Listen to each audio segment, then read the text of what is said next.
what we're hoping to achieve in this project is to really focus in on the early phases of a coral's life. During that first year of life when they're growing on the reef, they're very sensitive and not many survive.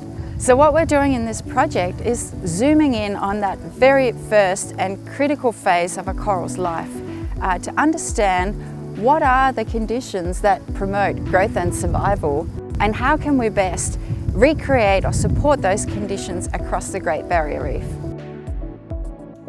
We collected some coral colonies from the Keppel Islands and returned them back to the Australian Institute of Marine Science. So in the lab we spawned these corals, and we have coral larvae that are being reared now. And so we'll be settling the first generation of coral larvae onto substrates that we'll put back out onto the reef in the next year.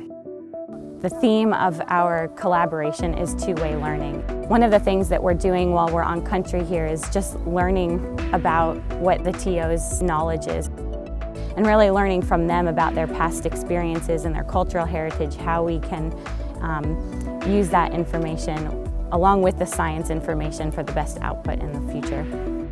We are learning how to grow coral so we can regenerate our reefs. You look at a little picture just here, and then you look at the big picture of the whole planet.